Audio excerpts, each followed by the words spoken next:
foot transfert nag fi ñu koy dooree tey dañuy seeti ndawu Sénégal bi nga xamante ni moo di Youssoupha Ndiaye. Youssoupha Ndiaye nag doomu Sénégal la bi nga xamante ni mu ngi foofu ci France wax nañ ne officiel na moom signé na ak club bii di Paris FC. Youssoupha Ndiaye nekk première recrue bi nga xamante ni Paris FC nekk ci deuxième division bu France moom la signé ren. moom Youssoupha Ndiaye nag wax nañ ne mu ngi doon joué ñetti at yi ñu génn foofu ca National 1 bu France ci club bii ñuy wax Lion de Cher moom défenseur central la bi nga xamante ni wax nañ ne mu ngi juddu le 7 octobre 1997 maanaam moom âge 22 ans rek la mu ngi juddoo fi nga xamante ni moo di ci Dakar Sénégal. moom Youssoupha Ndiaye ñu ngi ko formé ci club bi nga xamante ni moo di FC Lyon en 2017 nag la jógee foofu dem fi nga xamante ni moo di Lion de Cher maanaam déplacement bi soriwut ci benn dëkk bi rek la.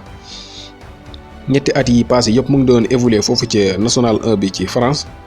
ren nag wax nañu ne club bii di Paris FC nga xamante ni mu ngi nekk foofu ci National 2 wala Ligue 2 bu France maanaam deuxième division bu France bi.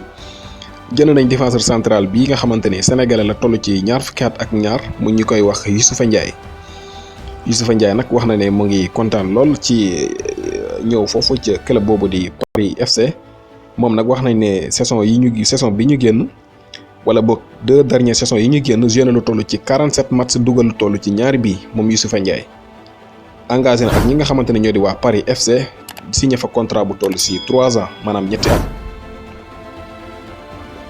bu ñu jógee foofu dañuy seeti beneen doomu Sénégal ñu gën ko xamee ci Malang Sarr nag yaakaar naa ñu bëri xam nañ ko ndax xale bu teel a siiw la mu ngi joué foofu ca France ci club bi ñuy wax Nice. moom Malang Sarr nag wax nañu ne dina jógee Nice niki saison bii nii le 30 juin bii ñuy dëgmal ci la contrat war a jeex ak Nice te moom parewul sax ngir yokk ko. ci kaw loolu wax nañu ne bëri na club yu mag yu nekk foofu ca Italie ak ca Allemagne sax yi nga xamante ne ñu ngi négocier ngir jël ki nga xamante ni moo di Malang Sarr. moom Malang Sarr nag défenseur central la bu polyvalent mën na jouer bépp poste ci gannaaw gi moom nag gaucher la mën na jouer comme latéral gauche mën na jouer comme défenseur central. depuis 2016 bokk laa bëgg a wax nañu ne mu ngi jouer foofu ca Nice. moom Malang Sarr jouer na lu toll ci 19 matchs ci saison bi nga xamante ni moom lañ génn dugal benn bi. mooy wax nañ ne performance yu baax yi nga xamante ni am na ko ren tax na ba club bii nga xamante ni moo di Lazio nekk ca Italie ak AS Roma nekk nañ ñaari club yi nga xamante ne ñu ngi ci xëccoo bu métti ngir jël ki nga xamante ni moo di Malang Sarr. wax nañ ne ñii di waa Roma sax teg nañ contrat wu 5 ans pour Malang Sarr bu dee pare na ngir signé ak ñoom ñu ngi waxtaan ak ñi nga xamante ne ñooy entourage kii di Malang Sarr. ba tey ca Allemagne wax nañ ne beneen club bi nga xamante ne moom la ñuy wax Eintracht Francfort.